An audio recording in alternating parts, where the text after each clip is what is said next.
안녕하세요. 생생매거진 오늘 황진입니다. 겨울 간식 하면 예나 지금이나 가장 인기 있는 건 붕어빵이라고 합니다. 중고거래 플랫폼 많이 이용하시잖아요. 여기에 보면 동네 먹거리를 등록하고 공유하는 겨울 간식 지도가 있더라고요. 이거를 분석을 해봤더니 압도적인 1위에 오른 음식은 붕어빵이었습니다. 그 다음으로 어묵, 호떡, 군고구마 순이었는데 그중에 어묵이 또 가장 많이 등록된 곳이 대구 남구 대명동이라고 하더라고요. 90년대 후반 IMF의 긴 불황으로 노점이 많이 늘었고 그때 붕어빵이나 어묵은 우리 서민들의 간식, 길거리 간식으로 자리를 잡았고 진짜 많은 사랑을 받았습니다. 그때 칠성시장에서 붕어빵 틀 파는 업소들이 때 아닌 호황을 누렸다. 그런 얘기도 전해졌잖아요. 근데 요즘은 또 이런 길거리 간식이 많이 줄었다고 하더라고요. 원재료 가격이 많이 올랐고 코로나19 때문에 장사를 접은 곳도 많아서 이제는 붕세권? 네, 이런 신조어가 또 자연스럽게 나오고 붕어빵 가게 찾아주는 앱도 등장을 합니다. 점점 더 사라지는 이 겨울 간식들 그 틈새로 이전과는 다른 불황의 모습이 보이기도 하고요. 또 물가 때문에 오물어드는 우리 서민들의 손도 보이는 듯 합니다. KBS 대구 일라디오 생생매거진 오늘 1월 30일 화요일 순서 시작합니다.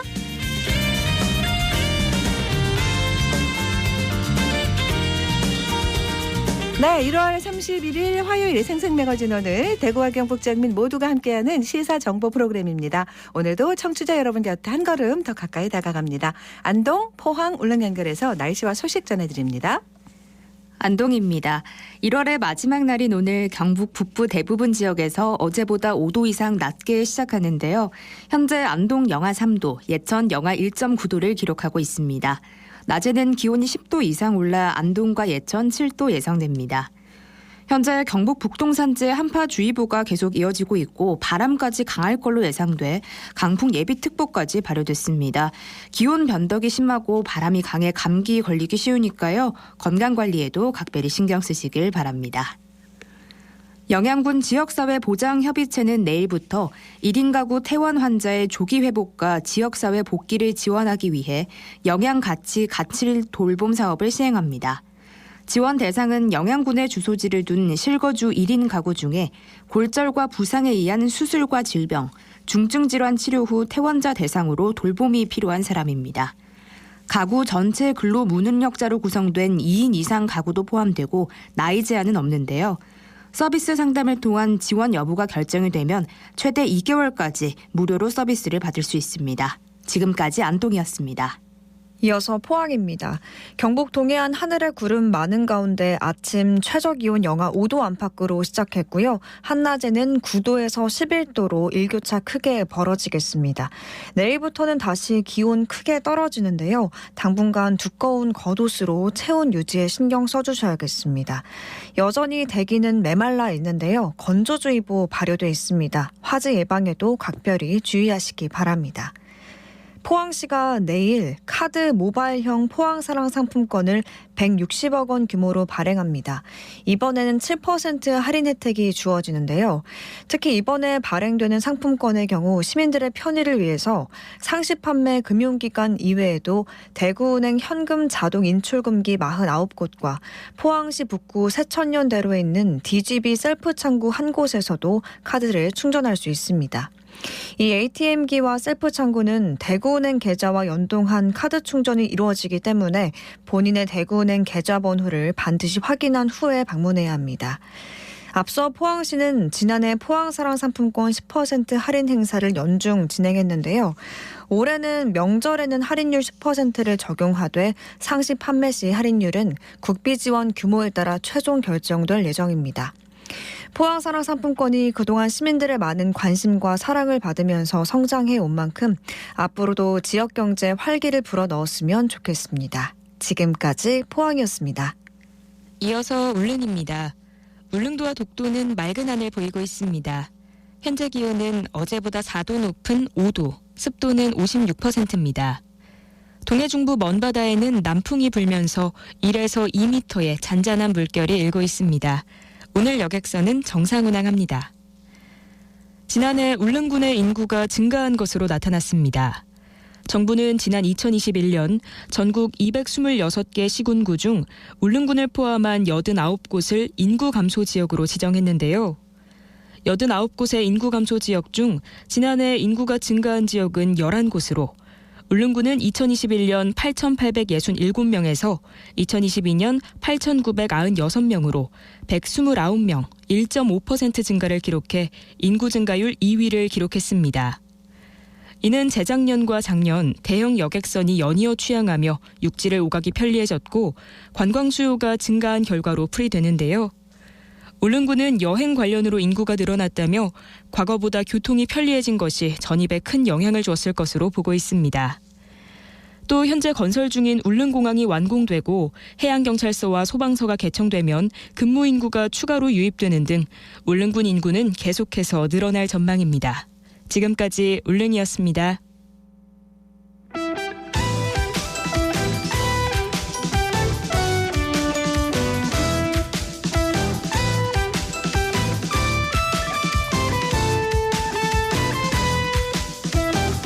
네, 오늘을 보는 키워드 뉴스 화요일에는 매일신문 구민수 기자 함께합니다. 어서 오세요. 네, 안녕하세요. 자, 첫 번째 키워드는요. 네, 팔공산 국립공원 승격 반대입니다. 네, 이게 또 찬반이 갈리더라고요. 네, 네. 이 팔공산 인근 지주분들이 반대 입장인데요. 예. 예전부터 승격 반대 위원회를 꾸려서 활동하고 있습니다. 지난 16일에 장례 절차에 필요한 상여를 메고 반대 집회를 했는데요. 팔공산 국립공원을 추진하고 있는 환경부가 공원 부지 초안을 공개하자 이에 대해 항의하는 차원이었습니다. 네. 그 팔공산 쪽에 있는 토지가 대부분 사유지인가요? 네. 국유지인가요? 이 팔공산 주변 토지는 대부분 사유지인데요. 지주만 2,500명이 넘는 것으로 아유, 알려졌습니다. 그렇군요. 이 가운데 200명 내외가 반대 활동에 적극적이라고 합니다. 반대위는 주민들과 추진 내용이 공유가 되지 않고 주민들의 요구 사항도 잘 받아들여지지 않는다고 불만을 품고 있습니다. 네. 뭐 사전 설명회 이런 건 했지 않습니까? 네, 30일에 열기로 했는데요. 이날도 어제였네요. 네, 승격 반대위원회의 반발에 부딪혀서 파행을 겪었습니다.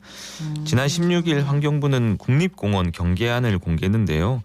공원 구역으로 설정된 토지는 3.3제곱미터당 30만 원 정도에 불과하지만 네. 공원 구역에서 벗어난 땅은 100에서 250만 원에 이른다고 합니다. 이 구역 설정에 따라서 재산 손실이 크고 반대 여론도 상당하다고 합니다. 일단은 팔공산이 국립공원이 되는 건 진짜 오랜 네, 수건 사업이긴 하잖아요. 우리 대구 경북에 그죠? 그렇습니다. 뭐 어떻게 해야 될까요? 네, 지금까지 팔공산은 각 지자체가 개별적으로 관리해 왔습니다. 예. 국립공원화가 되면 정부가 일괄적으로 관리하게 되고 인력과 예산이 투입됩니다. 그만큼 승격이 중요한 건데요. 대구시는 찬성이나 반대 이야기를 꺼내기도 전에 행사를 무산시켜서 다소 격앙된 반응이었고요. 다음 달 6일로 예정된 공청회도 난항을 겪을 전망입니다. 대구시의 갈등 조정 능력이 무엇보다 필요한 시기로 보입니다. 지켜봐야 되겠습니다. 다음 키워드는요. 네, 고향사랑 기부제입니다. 네, 요즘 이거 되게 얘기가 계속 되던데요. 한 달 됐나요? 네, 그 지방소멸 위기 속에 지자체의 재정 자립도를 높이기 위해 1월 1일부터 시행이 됐습니다. 한 달이네요. 대구에서는 유독 저조한 실적을 보이고 있는데요. 제도 자체의 한계도 뚜렷했지만 이 한 달 동안 답례품을 하나도 제공하지 못한 점 등은 내부적으로 준비가 부족했다는 지적이 나오고 있습니다. 네, 그 양준혁 씨가 대구 1호 기부자였다 이런 얘기도 나왔잖아요. 네. 얼마나 낮은 거예요? 네, 27일 기준으로 464명의 기부자가 4,878만 원을 고향사랑 기부금으로 각 지자체에 보냈는데요. 같은 시기에 경북도와 23개 시군에는 7억 7천만 원 기부금이 모였다고 합니다. 이 상대적으로 적은 수치인데요. 기부자가 가장 많았던 곳은 대구에서 94명이 기부한 달성군이었고요. 기부금은 1,304만 원이었습니다. 그때 저희도 이거 방송으로 소개 잠깐 했었는데 각 지자체마다 이렇게 그 기부해 주시면 뭔가 네. 지역에서 마련하고 선물도 답례품으로 드리고 막 그랬다는데 이걸 하나도 그러니까 안 들어와서 못 드렸다 이런 얘기도 있더라고요. 이 지자체들이 이 전담팀을 꾸리고 지역 특산물을 답례품으로 내놓고 있는데요. 이 시행 한 달 동안 한 50개가 넘는 답례품을 준비한 구청도 있지만 아직까지 준비하지 못한 구청도 있었습니다. 네. 서구가 50개 정도를 준비해서 고르는 재미가 있었고요. 수성구는 준비 절차가 늦어져서 답례품을 등록하지 못했다고 합니다. 네, 제도 자체에도 개선이 필요한데요. 기부자가 개인만 기부를 할 수 있고 법인은 또 안 된다고 하고요. 이 답례품을 받고 나서 교환이나 반품하는 절차도 굉장히 까다롭고 네, 디지털 약자는 접근하기가 어렵다는 단점도 있어서 보완이 필요하다는 지적이 나옵니다. 그렇죠. 그래서 시작하고 빨리빨리 보완하고 해가지고 자리를 잡아야 되겠습니다. 네. 다음 키워드는요. 신규 주택 사업 중단입니다. 네. 그래도 뭐 분양 보증 사고 나고 이래가지고 지금 이 부동산 쪽이 어수선하죠. 네. 네. 이 대구시가 주택 시장이 안정될 때까지 신규 주택 건설 사업 계획 승인을 전면 보류하기로 했습니다. 이 얼어붙은 대구 주택 시장에 도움을 주기 위한 긴급 조치로 해석이 되는데요. 대구의 미분양 주택 물량은 13,000가구로 계속 증가하고 있습니다. 네. 특히 올해 입주 예정 물량이 36,000가구에 달하는 상황인데요. 고금리 상황 속에 거래가 제대로 이루어지지 않아서 주택 시장이 더욱 침체되고 있습니다. 좀 효과가 있어야 될 텐데요. 이런 네. 방법들이. 이 공급 과잉을 두고 대구시 책임론을 제기하는 분들도 많은데요. 네. 이 반대로 이 공급이 늘면서 아파트 가격이 떨어지는 어떤 순기능도 있습니다. 집주인 입장에서는 분명 악재가 분명하지만 집 없는 서민들 입장에서는 결코 나쁜 상황은 아닐 건데요. 잘 아시다시피 부동산은 이 사이클이 존재해서 지금 공급을 틀어막으면 앞으로 아파트 값이 또 오를지도 그러니까요. 모르고요. 예. 지금 상황은 수요 공급이라는 어떤 시장 상황에 따라서 흘러가는 측면도 크니까 이 자신들의 자금 사정에 맞게 부동산을 꾸려가는 지혜가 필요한 시기입니다. 그렇습니다. 자, 다음 키워드는요. 네, 국민연금 개혁입니다. 네, 이 얘기를 했는데 결과가 어떻게 됐어요? 궁금합니다. 네, 지금 자문위원회가 회의를 하고 회의가 있나요? 한창인데요. 네. 최근에 보험료율을 현행 9%에서 15% 이상 올려야 한다고 의견을 모았다고 합니다.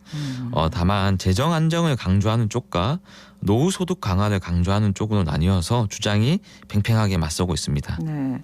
그 이제 연금 개혁이라는 게 보험료를 올리는 거가 네. 그 기본적인 그 얘기일 텐데 그러니까 얼마나 올릴지 이게 어려운 거 아니에요? 네, 국민연금 보험료율은 이 사회적 합의 불발로 인해서 1998년 1차 연금 개혁 이후 24년째 9%에 머물고 있습니다. 이를 단계적으로 15%까지 높인다는 얘기가 나오는 건데요. 정부는 이 같은 인상이 정부와는 아니라고 선을 긋고 있습니다. 정부는 관련 자료를 자문위에 제공하는 역할만 할 뿐 직접적으로 참여는 안 하고 있습니다. 네. 정부는 자문위 결과를 참고하고 국민들의 의견을 충분히 반영해서 올해 10월 국민연금 종합운영계획을 수립해서 국회에 제출할 예정이라고만 말하고 있습니다. 보험료를 많이 안 올린 거죠. 한 25년 안 그렇죠. 올렸다면서요? 네, 앞서서 2055년이 되면 국민연금 기금이 고갈된다는 소식이 나오면서 굉장히 걱정이 커지고 있는데요. 저출산 고령화 추세가 연금 고갈을 가속화시키고 있습니다.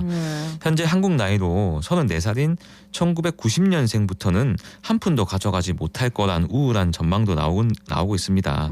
이 보험료를 조기에 충분히 올리는 게 중요한 건데요. 늦게 올리기 시작하면 재정 안정 효과도 떨어지기 마련입니다. 그 이제 국민연금이 우리나라에서 시작할 때 좀 불안하게 시작을 했었고 네. 더 내고 덜 받는 걸로 사실은 그게 짜여졌었던 거잖아요. 그죠? 그게 이제 세월이 이렇게 한 30-40년 흐르다 보니까 세대 갈등만 자꾸 키우는 것 같아요. 네, 기성세대가 청년 세대에게 사과를 해야 한다 이런 이야기도 있는데요. 네.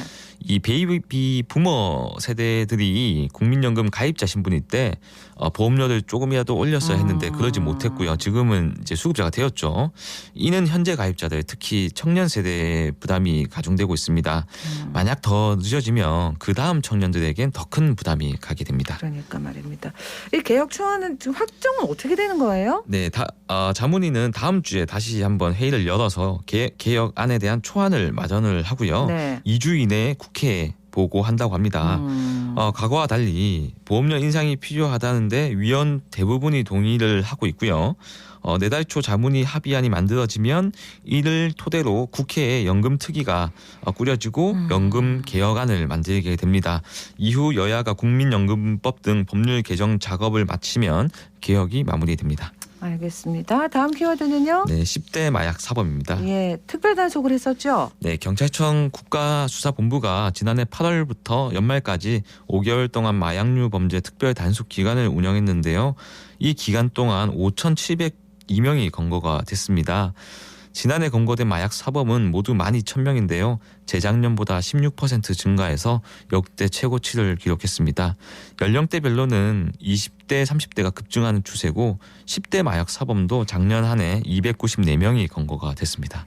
그러니까 이제 뭐 연령도 가리지도 않고 네. 성별도 가리지도 않고 걱정됩니다. 그죠? 네. 10대가 이렇게나 많아졌어요. 네, 인천에서는 고등학교 3명이 고등학생이요? 네, 고등학생 3명이 텔레그램을 이용해서 필로폰을 유통하다가 적발이 됐습니다. 이 범행 수법이 점차 치밀해지고 있는 건데요.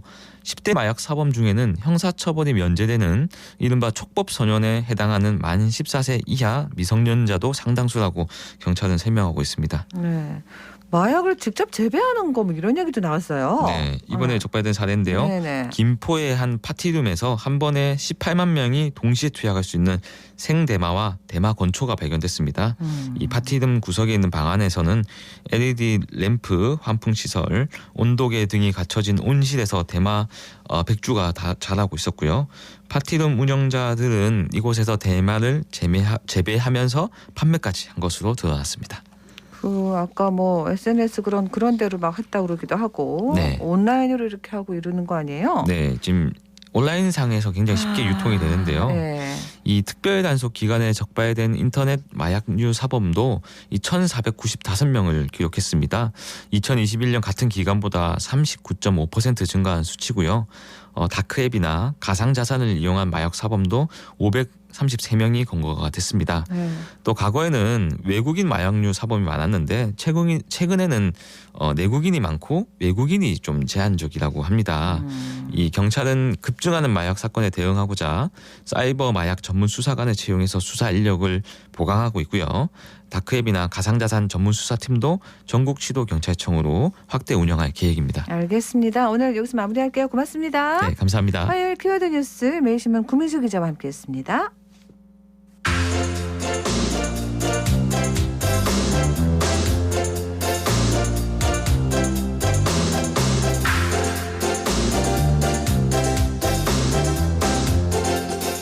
대구 달성군 구지면에는 전국에서 최초로 조성한 노사 문화의 전당이 있습니다. 노사 상생 협력 모델의 거점 공간으로 조성을 했는데 이 노사 평화의 전당이 개관한 지 1주년 됐다고 그래요. 윤가영 리포터가 둘러보고 왔어요. 가영 씨 어서 오세요. 네, 안녕하세요. 네, 노동과 산업 또 노사 관계에 대해 쉽고 올바르게 인식할 수 있도록 다양한 프로그램을 마련하고 있는 노사 평화의 전당에 다녀왔습니다. 네. 이곳은 전국 최초로 만들어졌는데요. 1층은 역사관과 체험관 또 기획 전시실이 있고 2층과 3층에는 사무실과 다목적실 그리고 세미나실 등을 갖추고 있습니다. 평일에는 회사에서 세미나를 진행하기 위해 찾는 경우가 많고요. 주말에는 대부분 자녀와 함께 방문한다고 합니다. 먼저 현장을 해설사와 함께 둘러보고 이야기 들어봤습니다. 문이 이렇게 열리고 있는데 네. 엄청 신비로운데요? 그렇죠. 우리 대한민국의 발전상을 그대로 볼 수 있는 그 현황을 보는 것이죠. 바닥을 한번 보시겠습니까? 역사관이네요. 네, 노동운동을 했던 역사관입니다. 1876년 개항과 동시에 임금 노동자로부터 형성이 되는 것이죠.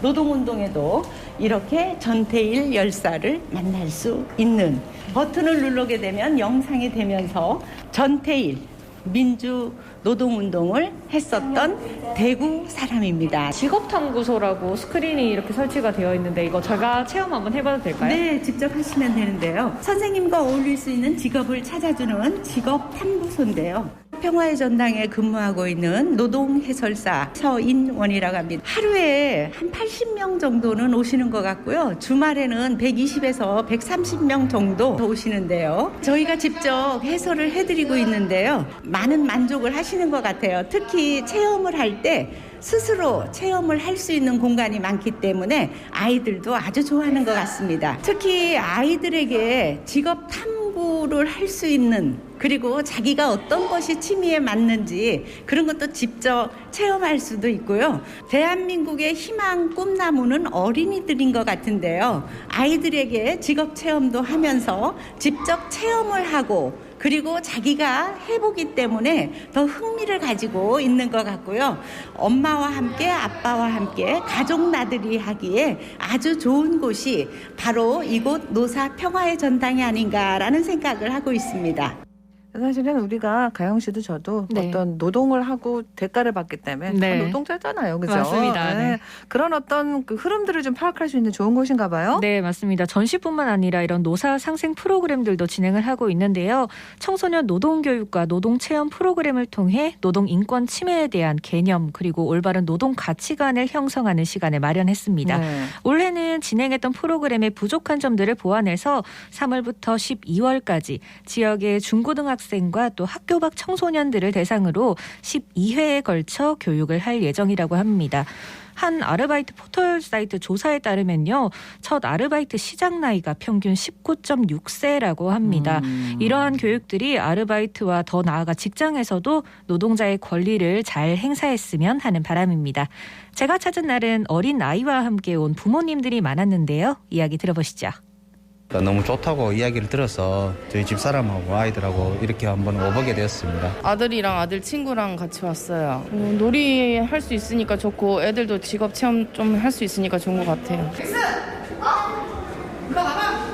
문제를 풀어서 OX를 클레이밍 해가지고 맞추는 거거든요. 이 체력 단련이 좀 좋은 것 같네요, 이게. 동대문 재봉틀 있는 거기는 조금 마음이 좀 좋지는 않더라고요, 그 열사 때문에. 거기가 제일 좀 남는 것 같아요, 기억이. 직업이 다 틀리니까 하는 것도 틀리고 생각하는 것도 틀리고 애들도 그거에 맞춰서 볼 수 있고 그런 게 있는 것 같아요. 무리하지 않는 노동을 했으면 좋겠어요. 너무 시간도 많이 하는 것도 그렇고 좀 즐기면서 할 수 있는 그런 노동이 됐으면 좋겠어요. 인터넷으로 보고 체험하는 거 하고 볼거리 있다 그래가지고 왔습니다. 몰랐던 부분도 새롭게 알게 되고 새롭네요. 예전 그 일제강점기부터 이제 노동운동이 시작됐다는 걸 처음 알게 됐습니다. 위치가 좀 이게 대중교통도 잘 없고 차를 네. 갖고 가야 되고 한참 가야 된다. 그래서 좀 멀다. 그런 얘기는 좀 사실 많이 나왔습니다. 네, 근데 이제 맞습니다. 홍보도 좀 잘 안 돼가지고 어딘지 뭐 이런 것도 있었는데 좀 네. 나아졌나요? 일단은 노사평화의 전당이 달서구 구지면에 위치를 하고 있잖아요. 위치적으로 접근하기가 조금은 힘든 것이 사실인데 네. 이 시간이 지나면서 많은 시민들과 또 기업에서 관심을 가져주셨다고 합니다. 대구시는 시민들에게 더 친근하게 다가갈 방안을 고민하면서 개관 1주년 이벤트도 진행하고 있는데요. 담당자에게 자세한 이야기 들어봤습니다. 저는 대구시 일자리 노동정책과 전당 운영팀장 최성광입니다. 대구 국가산업단지 내에 위치한 우리 노사평화의 전당은 2017년 고용노동부 공모사업에 선정되어 우리 지역의 노사 상생협력 사례를 발굴하고 상생협력 모델의 거점을 구축하여 전국으로 확산시키고자 2021년 11월에 개관하게 되었습니다. 우리 전당의 지리적 입지 여건에도 불구하고 개관 이후 17,300여 명의 시민들이 찾아주셨습니다. 이번 SNS 인증샷 이벤트는 우리 전당의 온라인 홍보를 시민들의 자발적인 참여를 통하여 더 많은 분들에게 알리고 찾아오게 하고자 하는데 이번 이벤트를 준비했습니다. 본인이 활동하는 SNS에 노사평화의 전당 이미지나 영상을 업로드하신 분들은 전당 안내 데스크에서 사은품을 수령할 수 있습니다. 앞으로 시민들이 함께 참여할 수 있는 체험형 프로그램과 콘텐츠를 더 다양하게 갖추어 더 많은 시민들이 편안하게 언제라도 찾아올 수 있는 우리 노사평화의 전당이 되도록 최선의 노력을 다하겠습니다. 네, 대구 노사평화의 전당이 대한민국의 산업과 노동의 역사를 알아보고 교육하는 공간으로 또 노사가 필요로 하는 알찬 프로그램을 구성해서 함께 성장할 수 있는 기회를 제공하길 바랍니다. 네, 잘 들었습니다. 고맙습니다. 묻고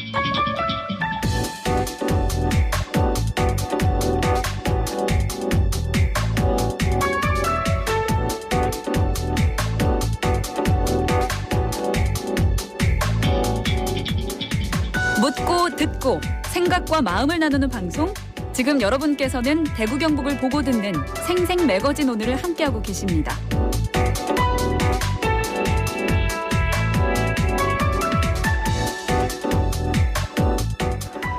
세계 여러 나라들이 점점 더 마스크를 벗고 있습니다. 그런데 세계보건기구는 이 코로나19를 국제적 공중보건 비상사태로 유지하기로 했대요. 실내 마스크 착용이 권고로 어제 바뀌었잖아요. 그 주변을 둘러봤는데 그때 마스크를 쓴 사람이 훨씬 더 많았습니다. 어제 대구 지역에 또 학교들이 개학을 해서 학교 안 마스크 착용이나 방역은 또 어떻게 되나 또 궁금하고 걱정된다는 분들 많으신데요. 오늘 대구시교육청 보건건강교육 담당 박상철 사무관 연결해서 얘기 좀 나눠볼게요. 안녕하세요. 네, 안녕하세요. 반갑습니다. 네, 학교들이 다 개학을 한 겁니까? 다 개학하는 건 아닙니다. 네. 네. 네, 일부 이제 대구시 교육청 산하 학교 초중고 중 전체 한 453개 중에 한 165교인 한 36%의 학교가 1월 30일부터 2월 8일 사이에 개학합니다. 예. 이들 학교 대부분은 일주일 안팎으로 동계한 뒤에 다시 본방학에 들어가고요. 그죠. 그다음 학교 급별로 보면 초등학교는 한 232교 중에 4교, 중학교는 한 125교 중에 98교, 그다음에 고등학교는 한 95교 중에서 63교가 그 사이에 개학을 하고요. 그래요. 나머지 학교들은 마스크 착용이 권고하기 전에 개학을 했고요. 그리고 또 뭐 종업식이나 졸업식을 이미 해서 본방학 없이 3월에 새 학기부터 동계하는 학교도 있습니다. 다 좀 다 차이가 있네요. 네, 있습니다. 네. 자, 코로나 초기하고 비교해보면 어때요? 학생들 학교에서의 방역이나 활동도 좀 달라졌나요? 예, 좀 많이 달라진 부분도 있고요. 네. 좀 이제 코로나 초기에는 학교뿐만 아니라 사회 전반에 거쳐서 왜 처음 접하는 감염병이었지 않습니까? 네. 그래서 우려도 크고 민감도도 굉장히 높아서 학교에서도 이제 코로나 확진자가 한 명이라도 생기면 전체 역학조사를 하고 접촉자를 파악해서 동교를 제한하기도 했었습니다. 네. 그래서 학교 교육 활동도 많이 위축될 수밖에 없었고요. 다행히 학교 현장에서 원격 수업을 병행해서 그나마 학생들의 학업이 단절되지 않을 수 있도록 했습니다. 근데 이제 그 학교의 큰 행사, 가령 뭐 졸업식이나 입학식, 운동회 같은 경우는 코로나 초기에는 할 수 없었습니다. 그때와 비교해서는 지금 뭐 코로나 한 3년 지나면서 그 학교에서도 자체적으로 대응할 수 있는 역량이 많이 길러졌다고 보여집니다. 자율 방역 체계를 기반으로 현재는 대부분 정상적인 교육 활동을 하고 있는 상황입니다. 그래요.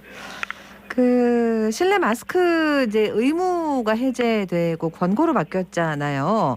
근데 이제 학교 같은 경우는 여러 명이 그 실내에서 같이 있는 거란 말이에요. 그래서 수업할 때 마스크를 쓰나? 그게 궁금한데 어떻게 뭐 지침이나 이런 거 내려왔습니까? 네, 지침은 이제 내려왔었고요. 교육부 지침은 실내 마스크 자율 착용입니다. 교실 내에서 수업 시에는 자율적으로 착용하도록 하는 것이고요. 다만 그 다수가 모이거나 비말생이 많은 수업, 그다음에 한기가 어려운 상황일 경우에는 마스크 착용을 권고할 수 있습니다. 그리고 그 의료기관이나 감염 취약시설을 비롯해서 대중교통에서는 마스크 착용이 아직 의무이거든요. 그쵸. 그에 따라서 학교, 학원의 통합버스, 그다음에 행사, 체험활동과 관련된 차량에 탑승하는 경우에는 그 마스크를 착용해야 합니다. 그리고 마스크 착용 의무라고 그러는 거는 감염병의 예방 및 관리에 관한 법률에 따라서 구속력이 있어서 위반 시 과태료가 부과되는 반면에 권고는 법적 구속력이 없습니다. 그쵸. 그래서 마스크 착용이 필요한 상황에서 개인의 자율에 따라 착용을 권하는 겁니다. 그렇죠. 그렇습니다. 근데 어쨌든 그 의무에서 권고로 바뀌긴 했습니다만 그 예를 들면 말씀하신 대로 학교 같은 경우는 좀 특수한 상황들이 많잖아요. 실내에서 생활하는 게 거의 뭐 대부분이다 보니까 그 말씀하신 그런 어떤 기준들 가지고 마스크를 꼭 써야 하는 거. 그죠? 그런 것들을 말씀하신 그런 경우겠네요. 그 외에 또 추가되는 게 있습니까? 그 추가되는 이렇게 기준에 보면 저희들이 이제 실내에서는 자율 착용입니다. 그게 원칙이고요. 실내 마스크 착용 외에 그 이제 아까도 말씀드렸다시피 통학 차량 탈 때는 꼭 써야 하고요. 체험 학습이나 수학여행 갈 때 차량을 또 이용하는 경우가 있습니다. 이때도 같이 마스크를 착용이 의무입니다. 그리고 학교 같은 경우는 다소 밀집해서 교육 활동을 펼치는 공간인 만큼 그 마스크를 착용하도록 권고할 수 있는 상황들이 있거든요. 그 예를 들어서 비말 발생성이 많은 합창 수업 이런 경우나 한계가 되지 않은 엘리베이터 공간 같은 경우, 그리고 전교생이 강당에 모여서 행사를 할 때 이런 경우에는 이렇게 특수한 상황에서는 가급적 마스크를 쓰도록 학생들에게 권고할 수 있습니다. 그것도 역시 방금 그렇죠. 권고네요, 그죠? 예.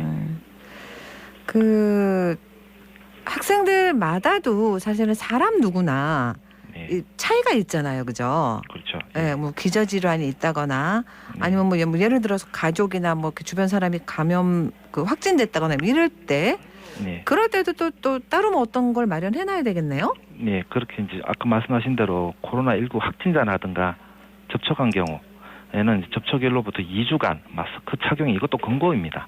그 다음에 코로나19 의심 증상이 있거나 의심 증상이 있는 사람과 접촉한 경우, 면역 저하자, 기저질환자 등 이런 분들도 이제 코로나19에 취약한 고위험군이나 이런 분들하고 접촉했을 경우에도 착용을 권고하도록 되어 있습니다.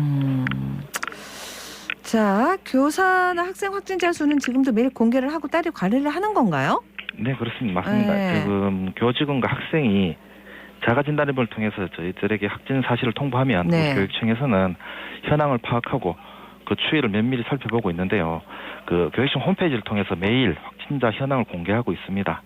지금 1월 30일자 기준으로 현재까지 우리 교육청 누적 확진자 수는 총 19만 4,147명입니다. 그중에 학생이 17만 3,620명이고 교직원이 2만 527명 정도 됩니다. 그리고 참고로 그 교직원과 확진자는 지난해 12월 첫째 주에 한 2,310명 정도 되었습니다. 근데 올해 1월 넷째 주에는 한 356명으로 지속적으로 좀 감소하고 있는 추세입니다. 지난 코로나 시기에도 그 관리나 아이들 또 이렇게 막 격리하고 이러면 학교 못 나오고 그러면 이 수업 때문에 참 그 고민이 많으셨을 것 같아요. 수업 결손 이런 것 때문에. 네, 그거는 이제 뭐 학부모님도 걱정이 많으셨고 교육청에서도 똑같이 이렇게 여기에 대한 대책이 좀 마련을 하려고 노력을 했었습니다. 잘 정착이 되어 있습니까? 예, 뭐 지금 한 3년 겪으면서 본격 수업이나 수업 결손에 대해서 보충 학습 부분은 거의 완전히 정착이 되었다고 볼 수 있고요.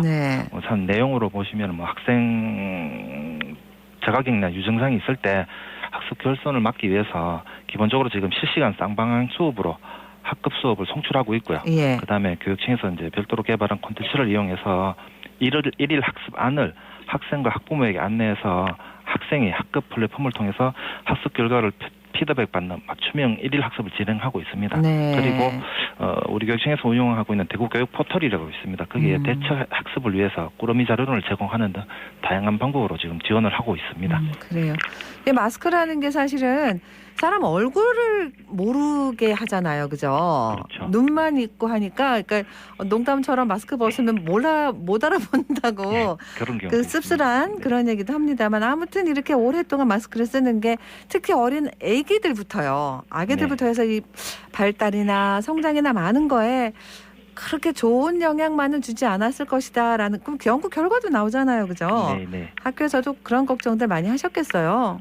네, 네, 맞습니다. 걱정이 좀 많았고, 실제로 이제 초등학교 이제 입학생이나 이제 사춘기가 되면서 이제 또래 관계 형성이 중요한 청소년들이 있지 않습니까? 이런 애들이 3년 동안 이렇게 겪으면서 예전에 비해서 이제 친구 관계, 그다음에 공감하고 소통하는 능력, 대인 관계 등에서 이렇게 어려움을 겪는 학생들이 많다고, 코로나 이전에 비해서 좀 많아진 것 같다고 학교 현장에서 좀 많은 말씀이 있고요. 그래서 우리 교육청에서는 이제 작년부터 기초 기본 능력 향상이나 마음 챙긴 사업 등 이런 사업을 통해서 포스트 코로나 교육 회복을 위해서도 이제 집중적으로 지원을 하고 있고요. 이렇게 해서 이제 실내 마스크 착용이 되면 학생들 간의 소통이 좀 원활해질 거고요. 친구 관계와 그 사회성 발달에도 긍정적인 영향이 있을 것으로 생각하고 있습니다. 그래요. 네, 학교 방역을 자리 잡게 하는데 우리 선생님들도 정말 애 많이 쓰셨어요. 그러니까 이제 뭐 교총에서도 이 교육부의 명확한 지침을 바라고 있기는 하던데 이번엔 마스크에 대한 내용만 나왔잖아요. 그 3월 이제 새 학기 되면 또 어떤 방역 지침이 새로 바뀌고 뭐 이렇게 됩니까? 네, 지금 요번에 내려온 지침은 방역 당국의 실내 마스크 착용 의무 1단계 조정에 따른 거라서 실내 마스크 착용에 대해서만 자율로 조정한다는 내용이 있었고요. 네. 마스크 외에 자가 진단 앱이라든가 발열 검사, 소독 환기 이런 현행하고 있는 방역 체계 보완 지침은 새학기 시작 전에 한 2월 중순쯤에 교육부에서 안내가 될 것 같습니다. 그래요. 예. 어쨌든 사실 이래도 걱정 저래도 걱정입니다만 네. 단체 생활을 하니까 학교는 그래서 좀 더 안전한 공간이 되면 좋겠다는 바람은 다들 있을 것 같거든요. 네. 예. 교육청 준비는 어떻습니까? 네, 지금 저희도 이제 마스크 자율 착용되면 이제 학교 실내나 이런 데서 이제 마스크를 벗는 경우가 많아질 것 같아서 약간 이제 코로나 감염 증가가 좀 우려되는 부분도 있고요. 그런데 이제 특히 이제 감염이 좀 많이 취약한 공간들이 있습니다. 기숙사라든지 급식소. 그러니까요. 이런 같은 경우는 수시로 환기하고 대화를 자제하는 등 기존의 방역 체계는 잘 유지를 해야 되고요. 그리고 거기에다가 이제 손 씻기 같은 이제 기본적인 예방 수칙 충분히 따른다면 학교에서도 최대한 안전하게 교육 활동이 이루어질 것이라고 생각됩니다. 그래요. 알겠습니다. 오늘 말씀 잘 들었습니다. 네, 감사합니다. 네, 대구시 교육청 박성철 사무관과 얘기 나눴습니다.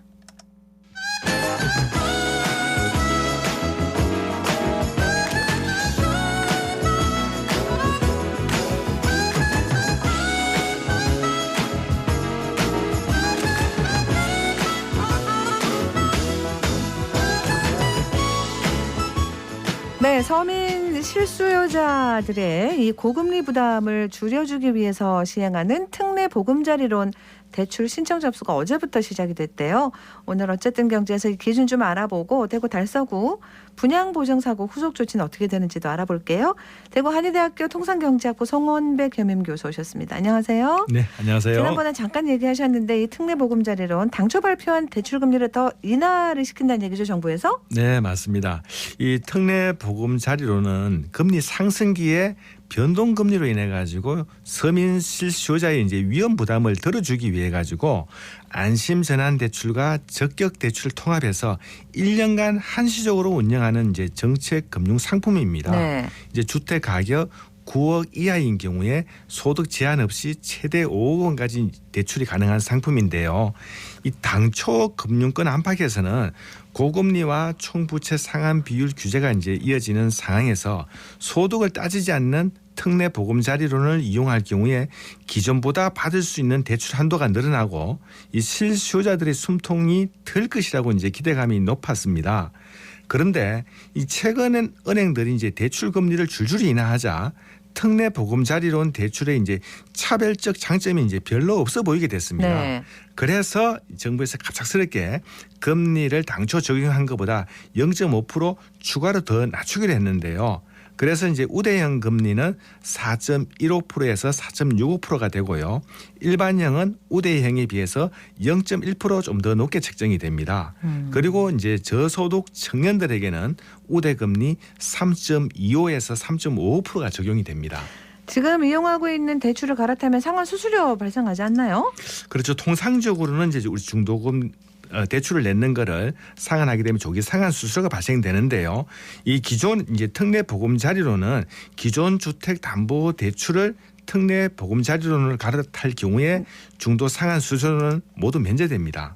이제 또 특례 보금자리론을 이용하다가 시중 금리가 내려서 다른 은행 대출로 이제 갈아타는 경우에도 중도 상환 수수료는 모두 면제되고요. 또 현재 이용 중인 대출 금리와 꼼꼼히 비교해서 유리한 쪽을 선택할 수도 있겠습니다. 그래요. 특례 보금자리론 한시적으로 운영하는 거죠? 네, 맞습니다. 네. 이 금리 상승기에 지금 서민 실수요자가 이용 중이거나 이용하게 될 금리가 앞으로 얼마나 오를지 모른다면 불안하겠죠. 네. 그래서 이제 최대 50년 장기간 저금리로 높은 혜택을 적용하는 우대 지원 프로그램인 만큼 우선 1년간 한시적으로 운영할 예정이고요. 정부는 이제 향후 시중금리, 자금 상황, 가계 부채 추이를 종합적으로 판단해서 이 서민 실수요자의 주거 안정 사항을 검토해서 추후 운영 기간이나 연장 여부 등을 결정할 예정이라고 밝혔습니다. 그래요. 신청부터 실제 대출 실행까지 걸리는 시간은 어느 정도나 될까요? 네, 일반 대출에 비해서는 조금 더 시간이 많이 걸리는데요. 대출 한도 심사 등 이제 필요 절차를 거쳐서 대출 신청일로부터 30일 이후 대출 실행이 가능합니다. 그래서 지금 신청한다 하더라도 2월에 잔금을 입금해야 하는 차주는 이용이 불가능할 수도 있는데요. 이런 경우는 이제 다른 대출 상품을 알아봐야겠지요. 또 대출이 필요한 차주는 반드시 일정을 여유 있게 준비하고 사전에 은행을 방문해서 상담해 볼 것을 이제 권해드립니다. 그래요. 담보주택 말고 더 분양권이나 입주권 갖고 있어도 이용할 수가 있는 건가요?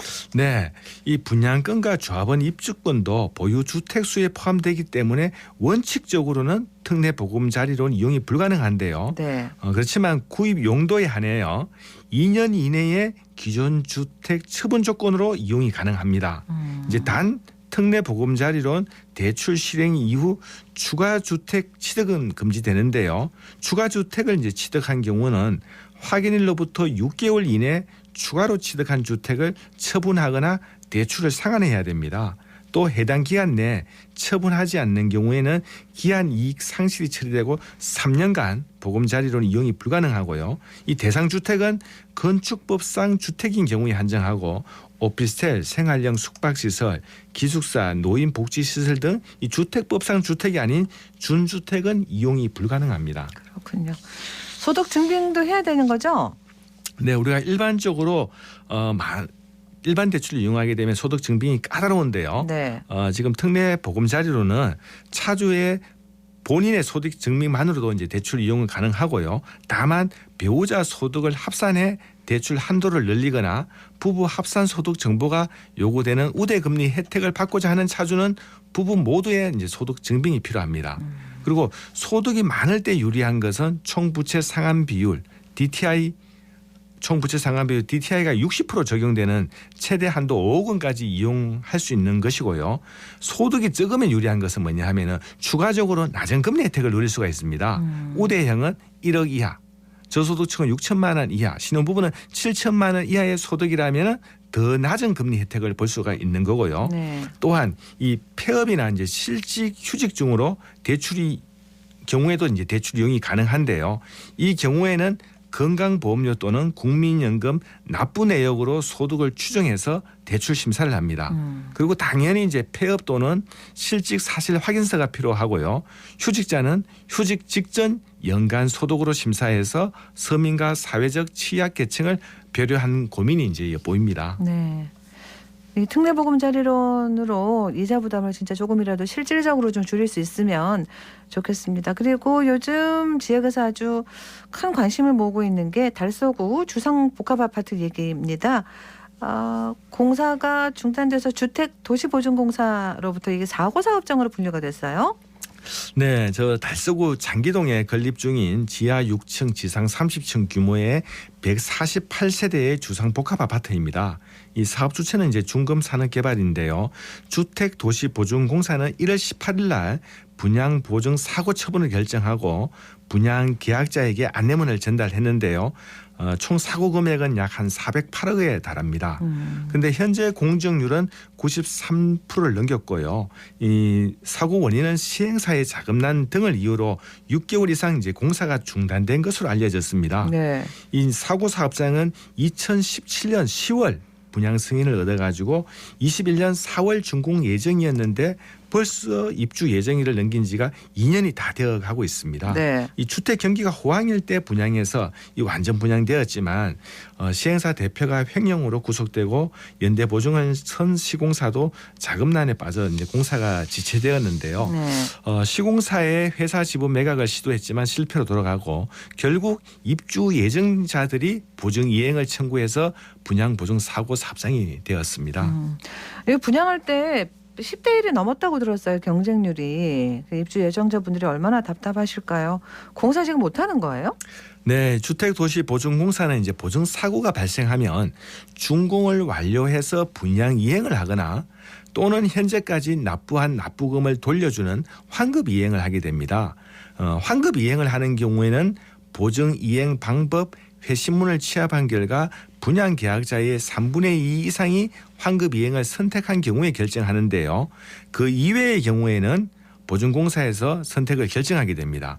그런데 이번 이 주상복합 아파트의 경우에는 공사를 재개하여 준공으로 분양 이행을 결정합니다. 네. 왜냐하면 현재 공정률이 80%를 넘어가면 환급 이행을 보증공사 내규상 배제하게 되는데 이 아파트는 지금 공정률이 93.8%로 조금만 더 공사를 진행시켜 완공하는 것이 사회적인 이익이라고 판단한 거죠. 그래요. 입주가 2년 정도가 늦어진 건데 이제 앞으로 공사를 또 재개하고 준공할 때까지 또 시간이 어쨌든 걸릴 텐데 이거 뭐 해약하고 환급받고 이럴 수도 있어요? 쉽지는 않습니다. 네. 이 분양 이행을 하는 경우에는 분양 계약자는 환급 이행을 요구할 수 없습니다. 다만 당초 사업 주체인 시공사 시행사가 계속 공사를 하는 사업장이 아닌 경우에 예외 사항을 두고 있는데요. 네. 세대주와 세대원 전원이 해외로 이주하는 경우나 또 분양 계약자가 사망한 경우 또 세대주 또는 세대원 중 한 명의 취약, 질병 요양, 생업상의 사정으로 세대원 전원이 해당 사업장과 동일한 시도에서 다른 시도로 퇴거한 경우가 있고요. 또는 이제 신용 불량 등으로 분양 계약을 유지하기 현재 어려운 경우가 있습니다. 네. 이 사항에 대해서 보증공사의 심사를 거쳐가지고 환급 이행이 될 수도 있습니다. 그러면 입주 예정자들은 지금 입주가 지연됐으니까 예를 들면 뭐 지연금이라든가 배상 이런 걸 받을 수는 있어요? 분양 계약서 상에서는 입주가 지연되면 지체 상금을 돌려받을 수 있지만 사고 사업장이 되면 돌려받지 못할 뿐만 아니라 현재 그 회사에서 부담하기로 한 중도금 이자까지 물어내야 합니다. 이 보증공사의 보증 대상은 분양 계약서 상의 납입 계좌로 입금한 금액만이 유효하고요. 네. 현재 분양 계약자가 대출 이자를 납부하고 있는 것으로도 알고 있고 당초의 중도금 1, 2회차는 유이자고 3에서 6회차는 무이자가 적용돼 매월 시행사가 이자를 대납해 왔지만 얼마 전부터 계약자들이 이제 이자를 납부하고 있다고 합니다. 네. 이외에도 발코니 확장비와 별도로 신청한 유상 옵션 등은 보증 대상이 아니기 때문에 추가 피해가 이어질 수도 있겠습니다. 그래요. 그러면 그 피해를 최소화하려면 어떻게 해야 됩니까?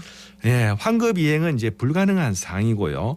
조속히 공사를 재개해서 빠른 준공이 최선의 방법이 될 것입니다. 이 보증 사고는 사고 발생일로부터 3개월 내에 보증 이행 방법을 결정하고 세부 절차를 분양 계약자에게 통보할 예정인데요. 시행사가 회생 절차 개시를 신청하면 신청일로부터 6개월이 또 경과하게 됩니다. 네. 그래서 또 지체되는 거겠죠. 그래서 새로운 시공사를 찾는 것도 이제 쉬운 일은 아니고요. 분양 계약자들의 동의 아래 기존 시공사에 맡기는 방법도 있지만 자금 여력이 없는 건설사에 또 맡기는 것도 불안하고 네. 이래저래 좀 진퇴양난으로 보여집니다. 알겠습니다. 오늘 어쨌든 경제 대구 한림대학교 통상경제학부 송원배 겸임교수와 함께했습니다. 고맙습니다. 네, 감사합니다. 사람들은 모두 원하지 더 빨리 더 많이 난 평범한 소년걸 바람은 자유로운데 모르겠어 다들 어디론지 하지만 힘을 내 이만큼 과잖아 이것쯤은 정말 별거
set me free, set me free, my boy. 네가 나타난 뒤 모든 게 달라졌어. 이제부터 다시 시작해. 좋아서 힘을 내 이만큼 과잖아. 이것쯤은 정말 별거 아냐. 세상은 뒤집혔어. 도무지 알 수 없는 것뿐이. 복잡한 이 지구가 재밌는 그 이유는 하나. Yes, it's you. Ready for your love. 네, 소녀시대의 힘내 들었습니다. 교통정보입니다. 서유리 리포터. 네, 먼저 시내도로 정보입니다. 서구 염색공단에서 서재 방향으로 사고 발생했습니다. 해량교 목간 내거리 부근 3차로에 이륜차와 승용차 간 추돌 사고입니다. 이 구간 지나신다면 1, 2차로로 차로 변경해서 안전하게 지나시기 바랍니다. 이어서 달구벌대로입니다. 대체로 소통 원활하지만 반월당 내거리에서 수성교까지는 속도 살짝 떨어져서 지납니다. 국제부상로는 막히는 곳 많습니다. 동신교에서 옛 MBC 내거리 구간은 어려움 없이 이동하지만 그 외 구간은 양방향으로 서행하고 있습니다. 계속해서 고속도로 상황입니다. 경부고속도로 서울 방향 영천분기점에서 금호분기점까지 시원하게 지납니다. 이어서 중앙고속도로 춘천 쪽 칠곡나들목부터 가산나들목까지 제속도 내며 지나고 중부내륙지선 창원 방향은 서대구 요금소부터 남대구 나들목까지 양방향으로 서행하고 있습니다. 지금까지 이 시각 교통정보였습니다. 대구시가 친환경 마일리지 통합 플랫폼 D-마일 활성화 이벤트를 합니다. 지난해 전국 최초로 구축한 D-마일은 승용차 5부제 동참하거나 자전거 같은 친환경 교통수단을 이용하면 마일리지를 적립하고 이걸 대구 행복페이나 교통카드로 전환해서 쓸 수 있게 하는 건데요. 아직은 D-마일이 그렇게 많이 알려지지 않았어요. 그래서 홈페이지를 통해서 신규 가입자 이벤트 관련 정보들을 하고 있는데 그거 활용해 보시면 좋겠습니다. 1월 31일 1월의 마지막 날 화요일 생생매거진 오늘 여기까지입니다. 함께해 주신 여러분 고맙습니다.